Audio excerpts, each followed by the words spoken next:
큰 영광의 박수. 주님 감사합니다. 주님 감사합니다. 할렐루야. 귀한 찬양해 주신 할렐루야 찬양대원들, 관현악단원들 감사합니다. 오늘도 거룩한 주의 날 여러분을 뵙게 되어서 반갑습니다. 하나님 앞에 영광 돌릴 때 주님의 이름이 높임받고 은혜 받는 시간 되시길 바랍니다. 오늘 여러분에게 증거할 말씀의 제목은 이런 제목입니다. 시작. 추수할 때 거두는 세 가지 열매. 아멘. 미리 말씀드리면 오늘 설교는 여러분들이 부담 없이 그냥 편안하게 들을 수 있는 그런 가벼운 설교는 아닙니다. 오늘 좀 주제가 무거운 설교일 수 있고 심각한 설교일 수 있습니다. 그러나 이 말씀을 여러분이 귀담아 잘 듣고 순종하면 여러분 영혼을 살리고 여러분 영혼을 복되게 하는 가장 큰 은혜의 시간 될 줄 믿으시기 바랍니다. 아멘. 지금 가을 들녘에 가면 황금 물결을 이루고 있습니다. 누런 곡식이 익어가는데 얼마나 아름다운지 모릅니다. 마음이 푸근해집니다. 그렇게 좋을 수가 없습니다. 그런데 누런 곡식이 익어가는 군데군데 다른 것이 보입니다. 곡식인 줄 알았더니 곡식이 아닌 가라지가 보입니다. 곡식은 연그러 가는데 새카맣게 썩은 쭉정이가 보입니다. 오늘 하나님이 추수할 때 거두어드리는 세 가지 열매를 말씀하시는데 첫 번째 추수하는 열매가 가라지입니다. 두 번째 알곡 곡식이 추수되고 세 번째 쭉정이를 추수합니다. 이것이 추수하는 순서입니다. 첫째, 주님이 가라지를 먼저 추수하실 것입니다. 가라지가 뭡니까? 가라지는 곡식밭에서 자라며 곡식인 척 하는 것들, 그게 가라지입니다. 가라지는 교회 안에 숨어 들어와서 교인인 척 하는 사람들이 가라지입니다. 가라지가 어디에서 자라고 있습니까? 곡식밭에서 곡식과 함께 자라고 있습니다. 가라지가 교회 밖에 있는 것이 아닙니다. 가라지가 깊은 산속에 있는 것이 아니라 가라지가 항상 교회 안에 기어 들어와서 알곡 행세를 하는 게 가라지입니다. 가라지는 생김새도 곡식과 비슷합니다. 그래서 잘 분별하지 않으면 이게 가라지인지 곡식인지 잘 모릅니다. 그러면 구체적으로 우리가 신앙생활하는데 가라지는 어떤 존재입니까? 이단에 속한 자들이 가라지라 할 수 있습니다. 특히 신천지 이만희를 추종하는 자들, 이상하게 신천지 이만희를 추종하는 자들은 꼭 그놈들은 교회를 타켓으로 삼고 교회 안에 숨어 들어와서 교회를 어지럽히는 놈들입니다.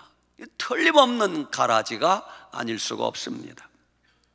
그러면 가라지는 왜 생긴 것입니까? 오늘 마태복음 13장 25절 보니까 사람들이 잘 때에 그 원수가 와서 곡식 가운데 가라지를 덧뿌리고 갔더니 이렇게 말씀하십니다.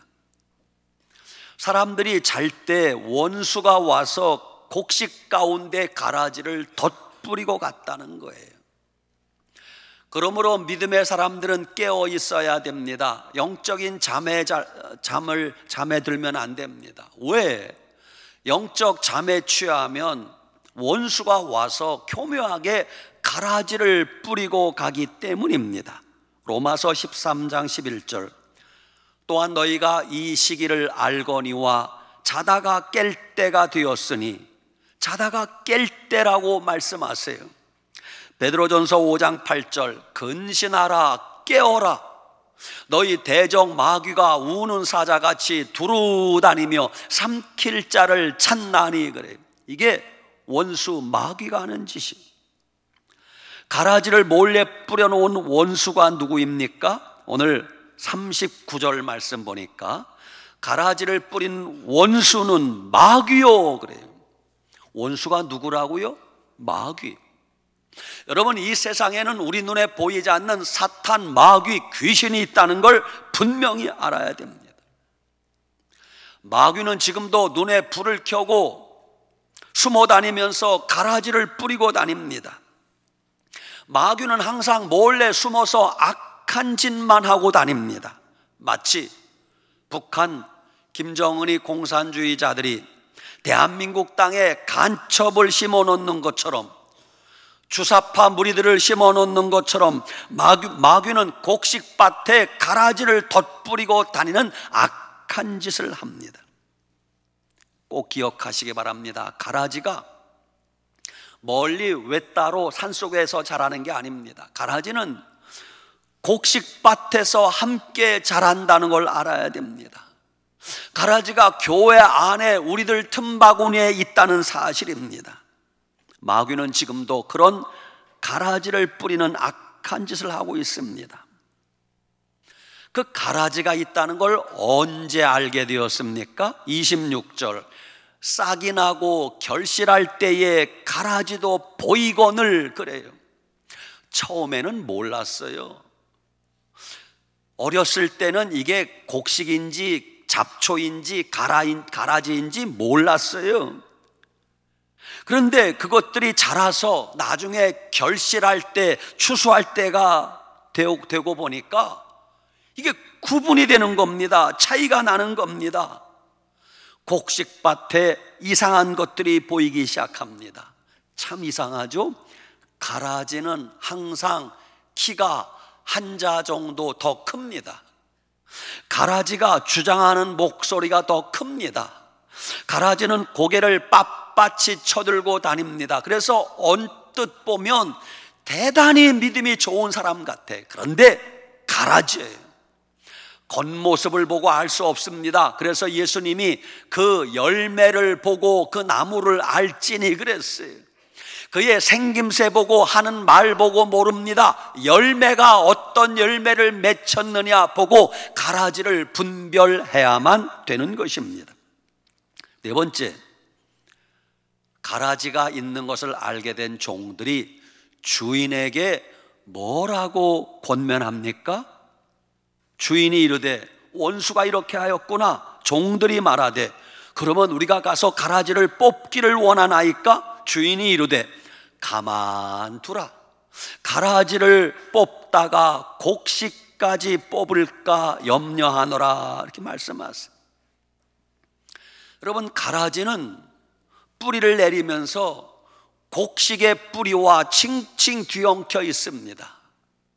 그래서 가라지를 뽑으면 어쩔 수 없이 곡식이 같이 뽑히게 되어 있습니다. 가라지를 뽑는 것은 정말 어려운 일입니다. 그래서 예수님도 가라지를 추수 때까지 뽑지 말라고 그랬어요. 왜? 곡식이 다칠까 봐. 언제까지 그냥 두라고요? 추수할 때까지 그냥 두라는 거예요. 둘 다 추수 때까지 함께 자라게 두라.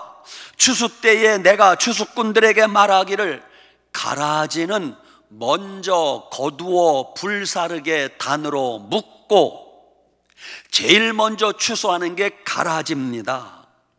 가라지는 주님께서 먼저 거두어 두 번째 불사르게 단으로 묶는다는 거예요. 가라지의 무리들, 이단의 무리들은 단으로 묶여 있어서 단합이 잘 됩니다. 결속력이 대단합니다.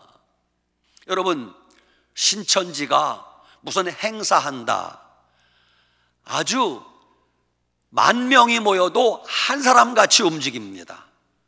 그만큼 결속력이 대단합니다.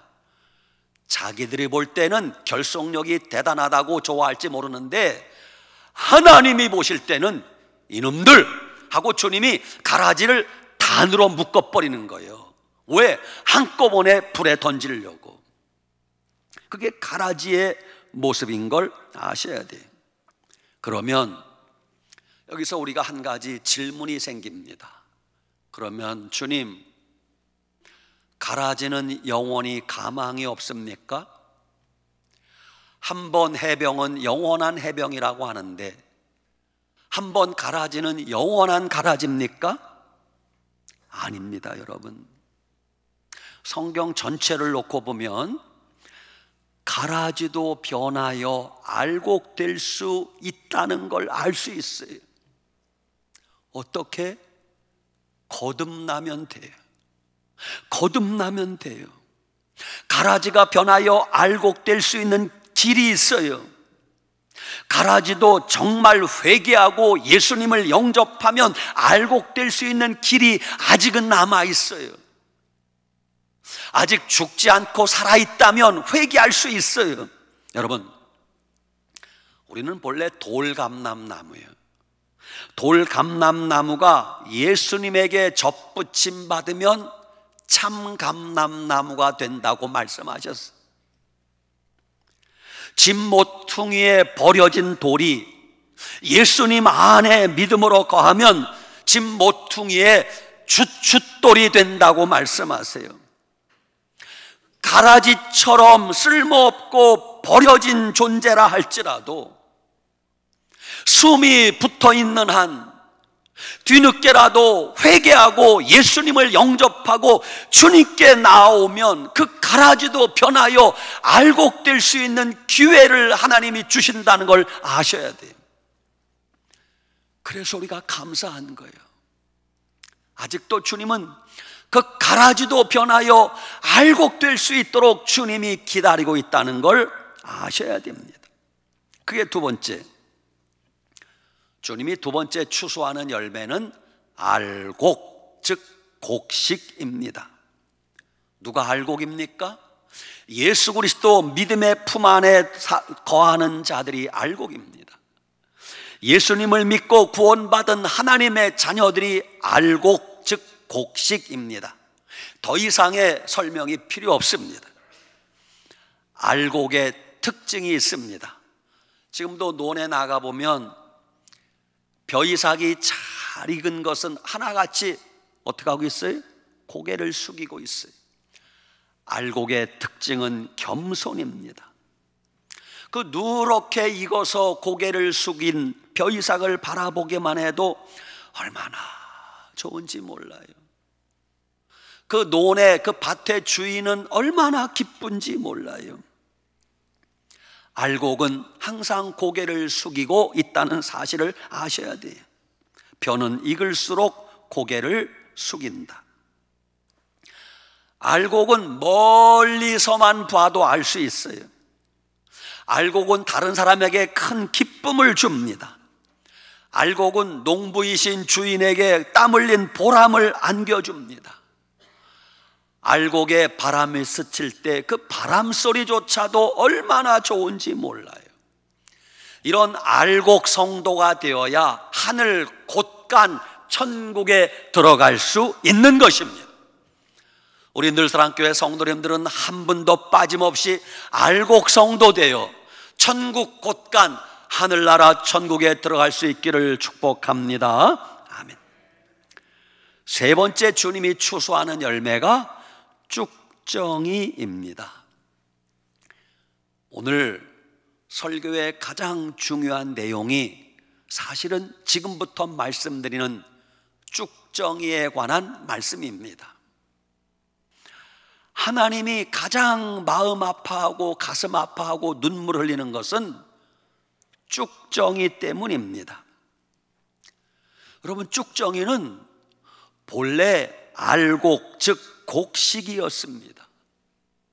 그런데 이 알곡이 마지막 순간에 넘어지고 시험 들고 병들어서 썩거나 변하면 새카맣게 변하는데 속이 텅텅 빕니다. 아무것도 없습니다. 이게 쭉정입니다. 지금까지 알곡으로 잘 자라다가 마지막에 병들고 시험 들고 타락하면 쭉정이가 되는 것입니다. 처음에 예수님 잘 믿다가 중간에 예수님을 떠나면 쭉정이 되는 것이에요. 처음에 십자가 붙들고 신앙생활하다가 배도의 길을 걸어가면 쭉정이 되는 것이에요. 처음에 예수님 믿고 믿음으로 살다가 타락하고 교회를 떠나면 쭉정이 되는 것은 시간 문제입니다. 처음에 예수님을 잘 믿던 사람들이 나중에 예수님을 부인하고 교회를 욕하고 등지고 떠나간 사람들이 얼마나 많습니까? 그들이 쭉정이라는 것을 잊지 말아야 돼요. 하나님이 지금 한국교회를 바라보시면서 눈물 흘리며 가슴 아파하는 것은 이 쭉정이 때문입니다. 교회 안에 있는 쭉정이. 얘들아, 교회 안에 쭉정이가 너무 많다. 교회 안에 가짜 교인들이 너무 많다. 교회 안에 생명 없는 그리스도인이 너무 많다. 교회 안에 입으로만 주여 주여 하는 자들이 너무 많다. 교회 안에 믿음 없는 자들이 행세하고 교회 안에 천국까지 못할 자들이 너무 많다. 그들이 쭉정이다. 주님이 통곡하고 눈물을 흘리고 계심을 알아야 돼요. 여러분, 지금은 누가 봐도 말세입니다. 예수님 재림이 임박한 시대를 우리는 살아가고 있습니다. 여러분, 세상 돌아가는 걸 보세요. 예수님이 오늘 밤에 오셔도 전혀 이상하지 않습니다. 지금은 정말 예수님 잘 믿어야 할 때입니다. 여러분, 예수님 믿는 건 종교 생활하는 거 아닙니다. 그냥 교회만 왔다리 갔다리 하면 다 된다고 생각하면 큰일입니다. 정말 예수님을 나의 구주로 믿고 영접해야 됩니다. 내 속에 뭔가 캥기는 것이 있으면 빨리 회개해야 됩니다. 보라, 지금은 은혜 받을 만한 때요, 보라, 지금은 구원의 날이로다. 그때가 얼마 남지 않았습니다. 지금 신앙생활하면서 여러분, 사람 바라보지 마세요. 환경도 바라보지 말고 오직 예수님만 바라보고 신앙생활 하셔야 돼요. 사람 바라보면 실망합니다. 세상을 바라보면 절망입니다. 그런데 주님을 바라봐야 소망이 생기는 것이에요. 저 사람 교회 다니는데 왜 그래? 저 사람 집사인데 왜 그래? 그것 때문에 시험 들지 마요. 우리의 목표는 주님을 바라보는 거지 그런 사람 바라보는 게 아니에요. 언제부터인지 모르지만 알곡이 변하여 쭉정이 되는 그 안타까운 모습을 보면서, 그런데 자기 자신은 몰라. 제일 가슴 아픈 것은 가라지가 나는 가라지다 그러지 않아. 여러분, 이단에 속한 자들이 나 이단에 빠졌다 그런 사람 한 사람도 없어요. 다 자기가 믿음 좋은 줄 착각해. 쭉정이가 난 쭉정이다 라고 하지 않아요. 쭉정이가 불구덩이에 들어갈 때까지 자기는 알곡인 줄 착각하고 있다는 게 이게 큰 문제예요. 그런데 성경에 보니까 알곡이 타락하고 병들어서 썩어버리면 쭉정이가 되는데, 주님이 그 쭉정이에 대해서 조금도 자비와 긍휼을 베풀지 않는다는 사실이에요. 방송실 마태복음 3장 12절 화면 좀 부탁합니다. 잘 읽어보세요. 시작. 손에 키를 들고 자기의 타작마당을 정하게 하사 알곡은 모아 곳간에 들이고 쭉정이는 꺼지지 않는 불에 태우시리라 그랬습니다.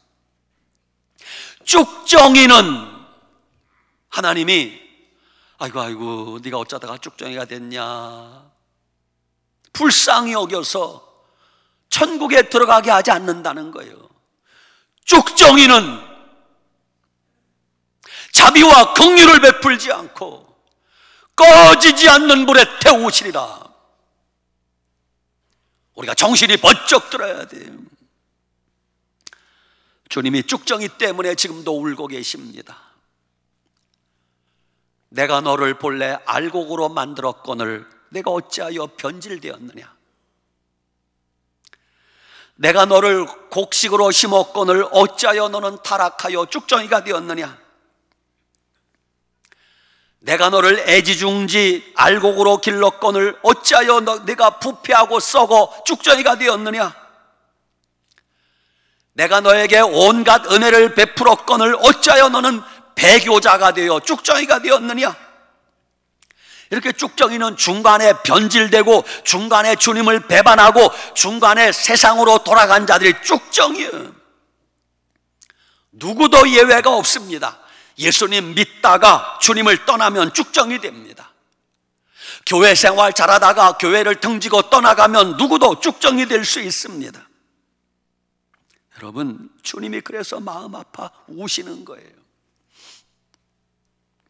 어떤 믿음 좋은 분이 타락하는 한국교회를 보면서 지은 글인데 일부의 내용을 제가 뽑아서 읽어드립니다. 누군진 몰라요. 들어보세요. 제목, 라오디게아 교회 같은 한국교회. 교인은 많은데 천국 갈 자는 적고, 교회는 크고 화려한데 하나님과 상관이 없고, 교회에 열심히 봉사하며 교회는 잘 다니는데 주님 주신 사랑이 아니라 자기 열심으로 한다네. 예수님은 잘 믿는다고 말은 하지만 주님이 주인이 아니고 자기 자신이 주인 노릇을 한다네. 교회는 오래 다녀 직분은 있는데 실상은 추한 옷을 입고 있어 죽은 사람이요. 신앙생활 잘한다고 하는데 실상은 예수님을 문 밖에 쫓아놓고 자기 자신은 부자라 잘 믿는다 자랑만을 하고 있으니 이런 교회를 보며 주님이 어찌 통곡하지 않으시랴. 이런 교회들을 향하여 주님이 어찌 심판하지 않으시랴. 오호라 통탄할 노릇이라. 오늘날 한국교회에 타락하고 변질된 영적 모습들은 마치 사대교회처럼 죽어있고 예수님을 문 밖으로 쫓아내버린 채 육신의 정욕과 안목의 정욕과 이생의 자랑과 탐심의 덫에 걸려 탐심과 음란과 거짓과 술수로 예수님은 의식도 하지 않고 어떻게든 땅의 것만을 추구하니 가장 가련하고 눈멀고 헐벗어 라오디게아 교회처럼 된 것조차도 모르고 있으니 참으로 안타깝고 참담하도다. 주님이 지금 한국교회를 보며 가슴 아파하는 것은 알곡이 변하여 쭉정이 된 사람들 때문입니다. 여러분, 쭉정이는 자기도 병들고 다른 사람도 병들게 만듭니다. 쭉정이는 자기도 썩어버리고 옆에 사람도 썩어버리게 만듭니다. 쭉정이는 나중에 자기도 죽고 다른 사람도 죽게 만드는 게 이게 쭉정입니다. 하나님으로 시작했다가 인간 중심으로 끝맺으면 쭉정이 되는 것입니다. 성경 말씀으로 시작했다가 인간의 생각으로 끝맺으면 쭉정이 되는 것입니다. 하나님 영광으로 시작했다가 인간의 허영으로 끝나면 쭉정이 되는 것입니다. 진실하게 시작했다가 거짓으로 끝맺으면 쭉정이 되는 것입니다. 믿음으로 시작했다가 의심으로 끝맺으면 쭉정이 되는 것입니다. 사랑으로 시작했다가 다툼과 싸움으로 끝나면 쭉정이 되는 것입니다. 믿음 생활 잘하다가 시험 들어 넘어지면 쭉정이 되는 것입니다. 어떤 분들은 툭 하면 시험 들었대. 1년에 12번씩 시험 듭니다. 이래서 시험 들고 저래서 시험 들고. 여러분, 무슨 시험을 그렇게 많이 듭니까?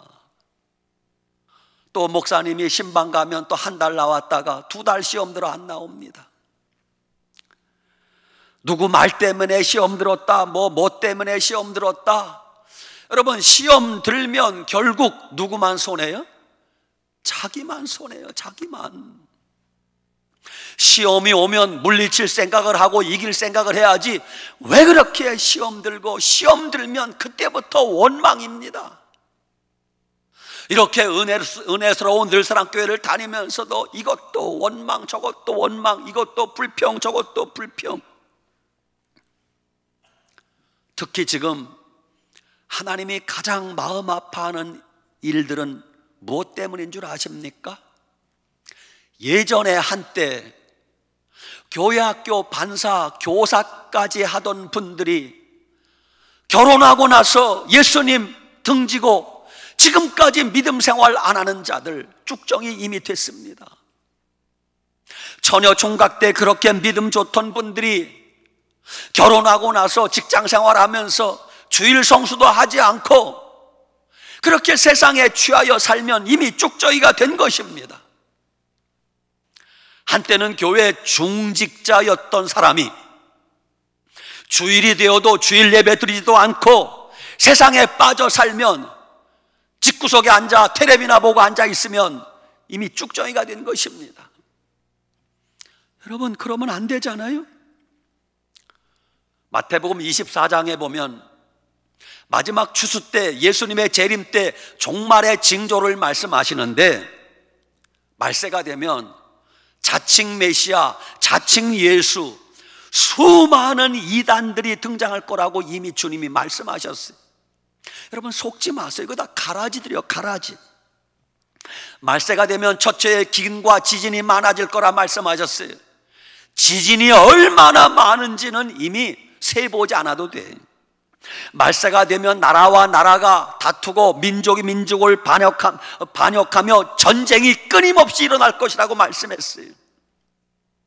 지금 러시아가 우크라이나를 침략한 전쟁 3년여 동안 계속됩니다. 뜻밖의 지금 이스라엘 땅에서 하마스가 이스라엘을 기습 공격하여 큰 전쟁이 벌어졌습니다. 이건 예고편에 불과합니다. 마지막 인류의 3분의 1이 죽는 전쟁이 남아있어요. 그게 무슨 전쟁이에요? 아마겟돈 전쟁.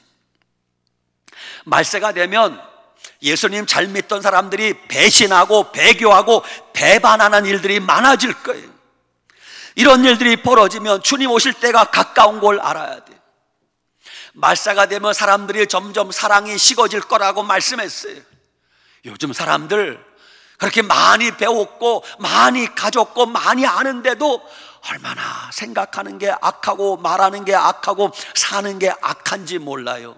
이런 자를 향하여 주님이 마태복음 3장 10절, 이미 도끼가 나무 뿌리에 놓였으니 좋은 열매 맺지 아니하는 나무마다 찍어 불에 던지우리라 주님이 말씀하셨어요. 사랑하는 여러분, 결론입니다. 여러분은 지금 알곡입니까? 쭉정입니까? 여러분은 지금 곡식입니까? 가라지입니까? 지금 이대로 살아도 괜찮습니까? 지금 이 모습 그대로 내가 주님 앞에 선다면 어떻게 될 거라고 생각하십니까?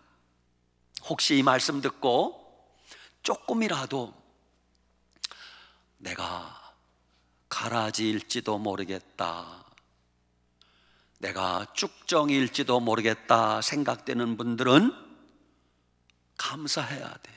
왜? 아직 여러분과 제가 살아 숨쉬고 있기 때문에 내가 혹시라도 가라지라는 생각이 든다면, 내가 혹시라도 쭉정일지 모른다는 생각이 든다면 이 시간 이후로 빨리 주님 앞에 엎드려 통회 자복하고 회개하면 주님이 우리를 긍휼히 여겨 가라지가 변하여 알곡이 되고 쭉정이가 변하여 곡식되게 만들어주실 줄 믿으시기 바랍니다. 아직 우리에게는 희망이 있어요. 살아있기 때문에. 죽으면 끝나는 거예요. 그러나 살아있기 때문에 지금이라도 회개하면 가라지도 변하여 알곡될 수 있고 쭉정이도 변하여 곡식될 수 있다는 사실입니다. 주님이 지금은 종말의 때요, 예수님의 재림이 가까운 추수 때라고 말씀하시면서 이렇게 말씀하십니다.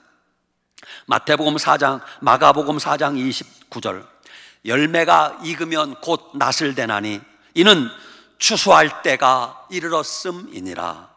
요한복음 4장 35절 내가 너희에게 이르노니 눈을 들어 밭을 보라 희어져 추수하게 되었도다. 고린도후서 6장 2절 보라 지금은 은혜 받을 만한 때요 보라 지금은 구원의 날이로다. 마가복음 1장 14절 때가 찼고 이미 때가 꽉 찼다는 거요. 하나님의 나라가 가까이 왔으니 회개하고 복음을 믿으라. 주님이 우리에게 권면하십니다. 혹시라도 만에 하나라도 내가 가라지일지 몰라 그런 분들 빨리 회개하시면 주님이 알곡되게 해주실 거예요. 혹시라도 내가 열매 없는 쭉정이인지도 몰라 생각된다면 빨리 주님 앞에 회개하면 주님이 우리에게 은혜를 베푸시고 곡식이 되고 알곡될 수 있게 만들어 주실 것입니다. 오늘 말씀 가슴에 새기고 남은 생애를 살아가면서 한 사람도 가라지가 되지 말고 한 사람도 쭉정이 되지 말고 우리 주님 앞에 천국 곳간에 들어가는 알곡성도 다 되시길 축복합니다. 아멘. 기도하겠습니다.